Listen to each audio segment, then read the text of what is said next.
Assalamualaikum warahmatullahi wabarakatuh. Bagaimana kabarnya semua? Semoga kita semua selalu berada dalam lindungan Allah Subhanahu wa taala. Baik, video kali ini merupakan video lanjutan dari video sebelumnya yang merupakan materi pertama atau part satunya dari materi bab 4 tema peradilan Islam dan hikmahnya. Dan ini part 2-nya sebagai lanjutan dari video pertama. Baik, langsung saja kita mulai pelajaran kita pada video kali ini dengan bersama melafazkan al-basmalah. Bismillahirrahmanirrahim. Baik, pada selanjutnya ada saksi. Pengertian saksi adalah orang yang diperlukan pengadilan untuk memberikan keterangan yang berkaitan dengan suatu perkara demi tegaknya hukum dan tercapainya keadilan dalam pengadilan. Nah, tidak dibolehkannya bagi saksi memberikan keterangan palsu.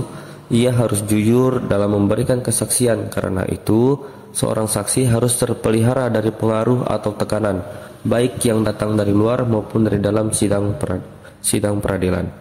Jadi, saksi itu sangat diperlukan oleh seorang hakim di dalam suatu pengadilan untuk memberikan keterangan, sebuah kesaksian, entah itu akan memberikan sebagai penguat bagi si tersangka atau si korban gitu.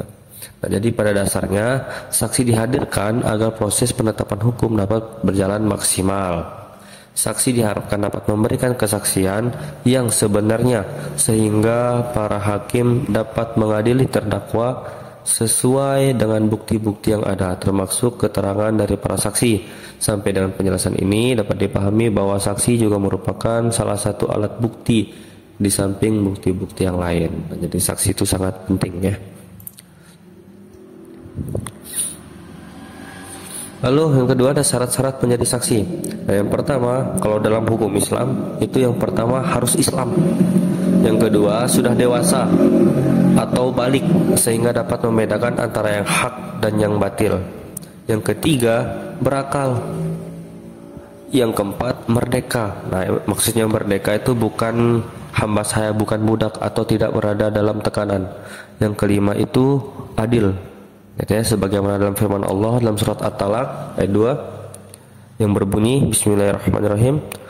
Wa ashhidu dawai adlim minkum wa aqimus syahadata lillah, yang artinya dan persaksikanlah dengan dua orang saksi yang adil di antara kamu dan hendaklah kamu tegakkan kesaksian itu karena Allah. Quran surat At-Talaq ayat 2. Nah, untuk dapat dikatakan sebagai orang yang adil, maka bagi saksi harus memiliki kriteria-kriteria berikut. Adapun kriterianya ialah yang pertama, menjauhkan diri dari perbuatan dosa besar. Yang kedua, menjauhkan diri dari perbuatan dosa kecil. Yang ketiga, menjauhkan diri dari perbuatan bid'ah. Yang keempat, dapat mengendalikan diri dan jujur saat marah. Yang kelima, berakhlak mulia. Oke, next. Nah, ini hadis sebagai penguat terkait saksi. Mengajukan kesaksian secara sukarela tanpa diminta oleh orang yang terlibat dalam suatu perkara termasuk akhlak terpuji dalam Islam. Kesaksian yang demikian ini merupakan kesaksian murni yang belum dipengaruhi oleh persoalan lain.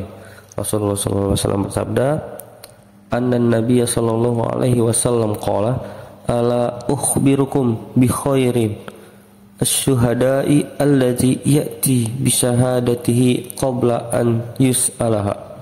Artinya sesungguhnya Nabi Muhammad SAW bersabda, maukah kalian aku beritahu tentang sebaik-baik saksi?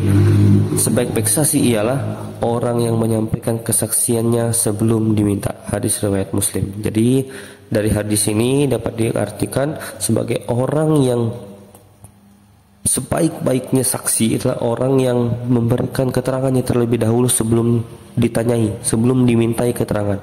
Jadi teman-teman kalau melihat sesuatu hal yang condong salah, katakan lebih dulu, laporkan itu terlebih dahulu. Oke, sebelum ditanyakan. Kalau ada lihat temannya maling, laporkan temannya itu maling kepada gurunya bahwa dia mencuri. Itu sebaik-baik saksi. ya, sebelum ditanya apakah dia benar maling atau tidak. Nah, sebelum ditanya seperti itu, laporkan terlebih dahulu kalau kalian betul-betul melihat dia melakukan suatu kesalahan atau keburukan seperti itu. Baik, selanjutnya materi yang ketiga adalah saksi yang ditolak. Nah, ini kriteria saksi yang ditolak. Yang pertama adalah saksi yang tidak adil. Sudah jelas. Yang kedua, saksi seorang musuh kepada musuhnya. Nah, sudah pasti ditolak. Lalu saksi seorang ayah kepada anaknya.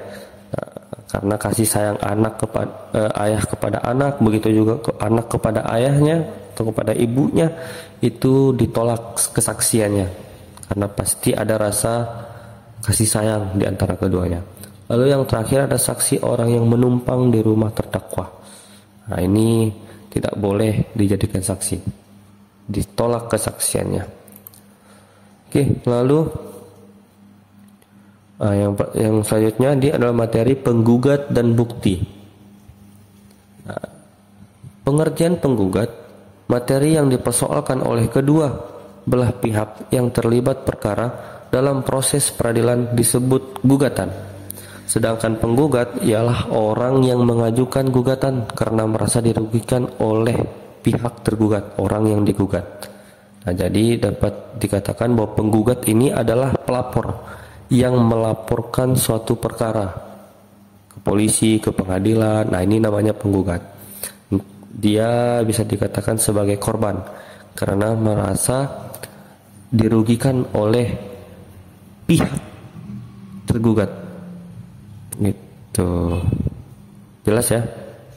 Nah, penggugat dalam mengajukan gugatannya harus dapat membuktikan kebenaran gugatannya dengan menyertakan bukti-bukti yang akurat, saksi-saksi yang adil, atau dengan melakukan sumpah.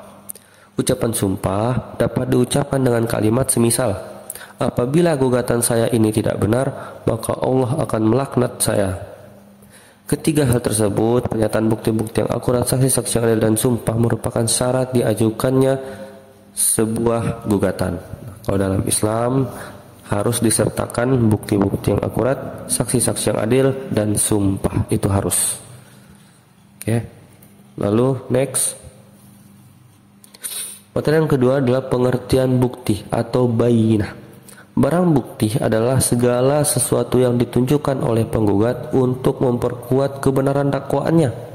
Bukti-bukti tersebut dapat berupa surat-surat resmi, dokumen, dan barang-barang lain yang dapat memperjelas masalah terhadap terdakwa. Terkait dengan hal ini, Rasulullah SAW bersabda, "An Jabirin anna rajulaini ikhtasama ila Nabi sallallahu alaihi wasallam fi naqatih.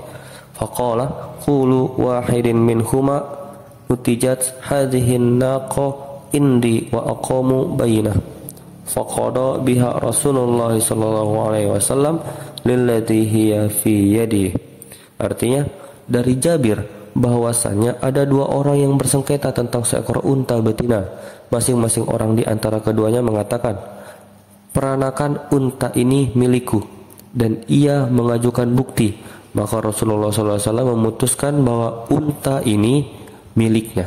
Hadis riwayat Daruqutni. Nah, jadi dari adanya bukti itu dapat dipastikan bahwa benar, bahwa dia adalah yang benar, gitu, dengan bukti tersebut. Gitu. Jadi harus ada bukti. Materi ketiga ada terdakwa yang tidak hadir dalam persidangan. Terdakwa yang tidak hadir dalam persidangan harus terlebih dahulu dicari tahu sebab ketidakhadirannya.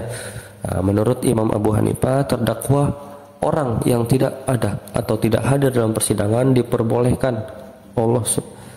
Dalam persidangan diperbolehkan. Allah Subhanahu wa taala berfirman, Bismillahirrahmanirrahim, "Fahkum bainan nasi bil haqqi wa la tattabi'il hawa fayudillaka an sabilillah."